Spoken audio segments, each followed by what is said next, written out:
বন্ধুরা, আপনারা সবাই কেমন আছেন? নিশ্চয়ই অনেক অনেক ভালো আছেন। আর সোনামার ভক্তরা কেমন আছেন? যদিও আমি একজন সোনামার খুবই একজন বড় ফ্যান বলা যেতে পারে। কেননা রোহন দাদার যতগুলো ভিডিও সোনামাকে নিয়ে আপলোড করেছে, মনে হয় আমার একটাও দেখতে বাকি আছে এরকম ভিডিও মনে হয় একটাও নেই। আপনাদের কি অবস্থা কমেন্টে জানাবেন। কে কয়টা সোনামার ভিডিও দেখেছেন এইটাও কমেন্টে জানাতে কেউ ভুলবেন না। আর রোহন দাদার প্রায় মনে হয় 250টার মতো, মানে 200-250 কিংবা 250-এর উপরে কিংবা এর মধ্যেই হয়তো ভিডিও আপলোড করেছে। পুরোপুরি সংখ্যা আমার মনে নেই, দেখে বলবো আপনাদেরকে। যেহেতু আপনারা দেখে নেবেন, তো প্রায় মনে হয় 2-1টা হয়তো বাদ যেতে পারে, প্রায় সমস্ত ভিডিও দেখা হয়ে গেছে। তো আপনাদের মনে অনেকের এই একটা প্রশ্ন যে রোহন দাদা অর্থাৎ সোনামার আঙ্কেল কো গার্ডেনার যে উনি কবে বিয়ে করবেন। তো এই নিয়ে অনেকেই ওনাকে বলেছেন। তো উনি কিন্তু একটা ভিডিওতে বলেছিলেন যে হ্যাঁ দেখুন, এখন সোনামা ছোট আছে, যখন একটু বড় হবে, কেননা যদি এমন কোনো কেউ আসে যে সোনামাকে হয়তো দেখতে পারলো না, যে তখন আমার বেশি কষ্ট হবে। এই কারণে আমি এখন এটাকে স্কিপ করছি, যখন একটু বড় হবে। এই নিয়ে রোহন দাদা একটা পুরোপুরি মানে ভালোভাবে একটা ভিডিও করে উত্তর দিয়েছিলেন, এবং তিনি ওই ভিডিওতে এত বেশি ইমোশনাল হয়ে গেছিলেন যে নিজের আবেগকে আর কন্ট্রোল করে রাখতে পারছিলেন না। তো আপনাদেরকে আমি সেই ভিডিও যারা দেখেননি এবং যারা দেখেছেন, আমি এমন কিছু শেষকালে কিছু কথা বলবো যা আপনাকে অনেকটাই মানে জানতে সাহায্য করবে, মানে অজানাকে জানতে আর কি সাহায্য করবে। যাই হোক বন্ধুরা, ক্যামেরার পেছনে এই 2-1বার আসছে আর কি, একটু মানে কেমন হচ্ছে। যাই হোক, ভিডিওটা আপনারা যারা দেখেছেন তাদেরকেও বলবো দেখুন, আর যারা দেখেননি তাদের তো কোনো কথাই নাই। তো ওই ভিডিওটাকে দেখুন, তারপর আমি 2-1টা কথা বলছি। বলেন যে আমার বিয়ের ব্যাপার এখন আমার বলতে বাধ্য যে কেন বিয়ে করছি না বা কবে বিয়ে করব বা কি ব্যাপার। আপনাদের একটা জিনিস দেখাচ্ছি, সোনামা এই পাশটায় শুয়েছিল, আমার এই পাশটায়, ঠিক আছে। এখন কটা বাজে দেখুন, 12টায় 12। হ্যাঁ, তো আমি হঠাৎ ঘুম ভেঙে গিয়েছে, তো আমি এমনি ওকে এরকমভাবে জড়িয়ে ধরে ঘুমাই, ঠিক আছে। হঠাৎ মানে দেখি ও নেই, ওর এই পারটা একটা, ঠিক আছে, কচ্ছপ ছিল, আপনারা কি বললেন আমি জানি না, ঠিক আছে। তো হঠাৎ দেখি ও মানে নেই। কি অবস্থা দেখেন, ও আর আমার কাছে শোবে না, ও চিন্তা ভাবনা, ও আর আমার কাছে শোবে না। আজকে মেনলি ব্যাপারটা হচ্ছে, লাইট অন করি, এই দেখো ওখান থেকে উঠে ওই এসে শুয়ে আছে, আবার এটা নিয়ে চলে এসছে সাথে করে। কি অবস্থা করেছে দেখুন। মেন ব্যাপারটা হচ্ছে আজকে আমাদের বাড়িতে অনেকজন লোকজন এসেছে, ঠিক আছে। তো যার কারণে আমার যে রুমটা, ওই রুমটা অনেক বড় রুম, ওই রুমটায় অনেকজন আছে। আমি ওকে নিয়ে, মানে এই রুমটায় কেউ থাকে না, আমি ওকে নিয়ে এই রুমটায় চলে এসেছি, আর ও সেই শুয়ে আছে। লাইটটা অফ করি ফার্স্ট। কী ব্যাপার মা? আপনাদের সঙ্গে আজকে অনেক কথা শেয়ার করব, তাহলে যেহেতু ঘুম থেকে উঠে গিয়েছি আমি। হ্যাঁ মা, কী ব্যাপার, তুমি আমার কাছে ঘুমাবে না? বড় হয়ে গিয়েছো, এটা নিয়ে চলে এসছে, এই দেখো এর উপরে। আমি কি সাহসটা কি করে হলো, ও এইরকমভাবে শুয়ে আছে? মানে ও আমার কাছে শোবে না, কারণ ও বুঝতে পারছে যে আমি বড় হয়ে গেছি, পাপার সাথে আমি আর ঘুমাবো না, যার কারণে উঠে এখানে চলে এসছে। আর বন্ধুরা, আপনাদের সাথে আজকে কিছু কথা শেয়ার করব। আপনারা বলেন যে আমার বিয়ের ব্যাপার, তো এগুলো বলার কোনো আগ্রহ আমার ছিল না। আপনারা যেরকম ওরা কমেন্ট করছেন, মানে এখন আমার বলতে বাধ্য যে কেন বিয়ে করছি না বা কবে বিয়ে করব বা কি ব্যাপার। বিয়ে করলে সোনামার একটা ভবিষ্যৎ আছে, ওর ভবিষ্যৎ যদি অন্ধকার হয়ে যায়, তো আমি আপনাদেরকে সব কিছু বলবো। আর একটা কথা বলে রাখি, আমি সোশ্যাল ওয়ার্কার, ঠিক আছে। তো আপনারা যারা এই ভিডিওটা, মানে সত্যি বলতে সোনামাকে যারা ভালোবাসেন তারা দেখতে পারেন, আর যারা মানে আমার সোশ্যাল ওয়ার্কিং দেখেন তারা স্কিপ করবেন, কারণ এটা আমি আমার ব্যক্তিগত কিছু কথা বলবো এখানে। আপনারা চাইলে ভিডিও থেকে বের হয়ে যেতে পারেন, কারণ আমি আমার সোনামাকে প্রচণ্ড ভালোবাসি, সোনামাকে নিয়ে কিছু কথা বলতে পারি। তো সোশ্যাল ওয়ার্কিং যখন করি, মানুষকে যখন হেল্প করি, সে ভিডিওটা আলাদা আর এই ভিডিওটা সম্পূর্ণ আলাদা। তো আমি আমার ব্যক্তিগত লাইফের কিছু কথা বলবো। এই চলো পরে চলো, এইটা নিয়ে একটা কথা বলি। আমার সোনামা হচ্ছে ঠিক আছে, আমার ঠিক আছে মা বা বোনের ওড়না হচ্ছে ওর মানে গালে দিতে হবে, নাহলে ও ঘুমাবে না। আমি ওকে চুষনি দিয়েছিলাম, চুষনি মানে গালে নিয়ে আয় না। কি অবস্থা দেখো এ মাম্মি, সর্দি হয়েছে, এই ওঠো। আচ্ছা একটু ওয়েট করুন, আমি ওকে তুলে নিই উপরে। বলছিলাম আপনারা কমেন্ট করছেন যে আমি এখন বিয়ে কেন করছি না, সোনামার মা কেন আসছে না, তাই না? তো প্রথমে বলেছি মানে যারা আমাকে ভালোবাসেন আর সোনামাকে শুধু ভালোবাসেন তারা এই ভিডিওটা দেখবেন, আর বাদ বাকিরা স্কিপ করবেন, কারণ আমি সোশ্যাল ওয়ার্কার, এই ভিডিওগুলো শুনতে, এই কথাগুলো শুনতে আপনাদের খারাপ লাগতে পারে।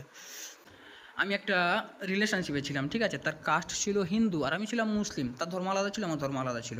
বলতেও খারাপ লাগছে, একটা কথা আছে না, cast girl black is good, Ganga water mad is good. কী বলবো, তো আপনারা বুঝতেই পারছেন। আমাদের রিলেশনশিপের বয়স ছিল 2 বছর।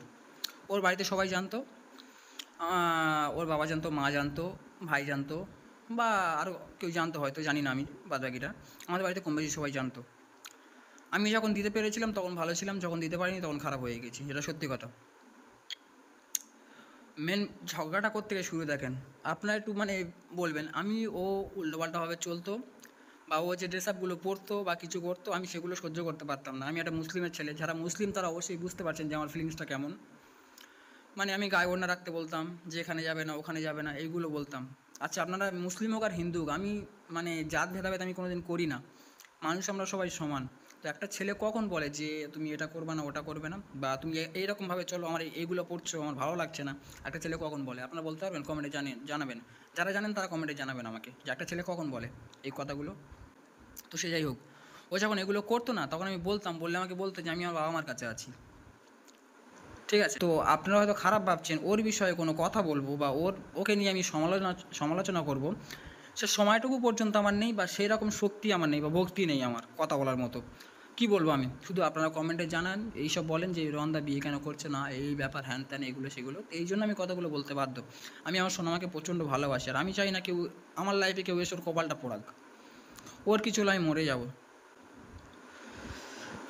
ও আমার ঘরের লক্ষ্মী, মানে কি বলবো, উপরওয়ালা ওকে আমার কাছে পাঠিয়েছে সেই থেকে আমার জীবনের সুখ আর সুখ, মানে এত সুখ আমি কোনোদিনও খুঁজে পাইনি, সত্যি কথা। মানে আমি এখন বলছি কথাগুলো আমার কান্না পাচ্ছে। আমার সোনামার মতো না লক্ষ্মী মেয়ে পৃথিবীতে আর একটা নেই। মেয়ে ভালো হয়, প্রতিটা মেয়ে তার বাবার কাছে ভালো হয়, কিন্তু আমার সোনামার সম্পূর্ণ আলাদা। মানে সেই থেকে আমার জীবনে একটা ধিক্কার চলে এসছে যে আমি বিয়ে করব না, বা আমি আমার লাইফে আমার সোনামা আছে, একে নিয়ে আমি সারা জীবন একাই থাকবো। আমি প্রথমে আপনাদেরকে বলেছিলাম যে আমি সিঙ্গেল ফাদার, তো আমি সিঙ্গেল ফাদার। আমার বাচ্চাটা ও আমার মুখের দিকে তাকিয়ে থাকে, যদিও আমার থেকে কোনোদিন কষ্ট পায় না, সেদিন আমি মরে যাব। ওকে ওকে আমি প্রচণ্ড ভালোবাসি। আমি আমি জানি এখনকার ছেলেরা কেমন হয়, ঠিক আছে, এখনকার মেয়েরা বা কেমন হয় আমি জানি। 2 দিনে আসবে, 3 দিনের মাথায় ছেলেকে গোলাম করে বানিয়ে রাখবে, গোলাম বানিয়ে নেবে, ঠিক আছে। আমার ভয় লাগে এসব আমার এগুলো ভয় লাগে যে আমি যদি এরকম কিছু করে ফেলি বা এরকম যদি কিছু হয়ে যায় আমার সাথে, আমার সোনামার কি হবে? ওই বাচ্চাটা আমি এই বাচ্চাটা আমার মুখের দিকে তাকিয়ে থাকে, মামা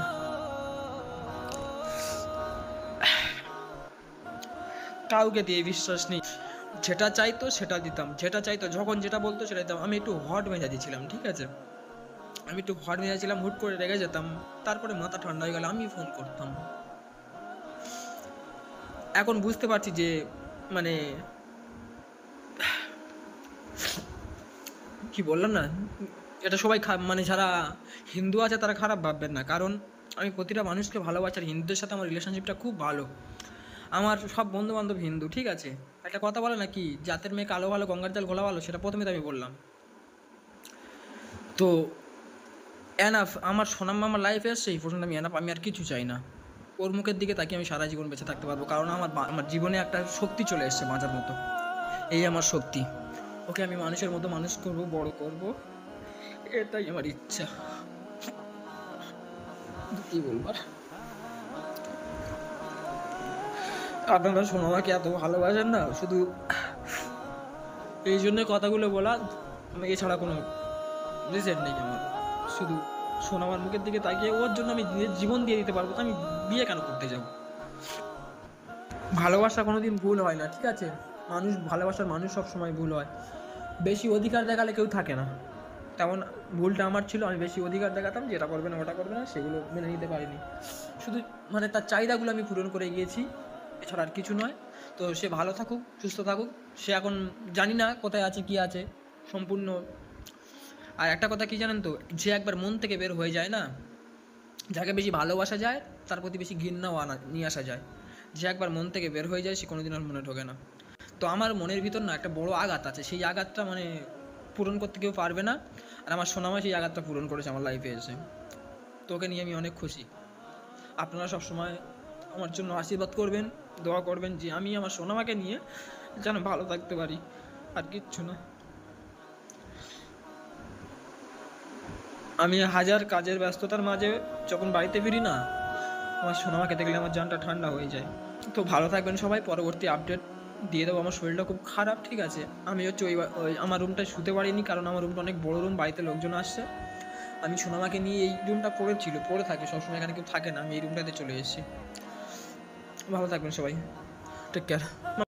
তো বন্ধুরা, আপনারা ভিডিওতে দেখলেন যে রোহান দাদা ওইখানে স্পষ্ট করে দিয়েছেন যে তিনি কবে কি বিয়ে করবেন, এই নিয়ে সমস্ত কিছু ক্লিয়ার করে দিয়েছেন।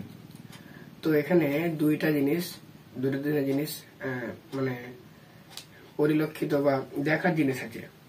এক নম্বর, তিনি বললেন যে এমন কেউ আসুক, হয়তো এলো, হয়তো সোনামার সঙ্গে পৌঁছলনি, হয়তো তার সঙ্গে দ্বিধাবোধ করলো, এই ক্ষেত্রে রোহন দাদা বলছে আমার বেশি সমস্যা হবে। 2 নম্বর, যখন আরেকটু বড় হবে তখন তিনি তার শুভকর্ম সেরে নেবেন। যাই হোক বন্ধুরা, এই ছিল আজকের ভিডিও। আপনারা সবাই ভালো থাকবেন, সুস্থ থাকবেন।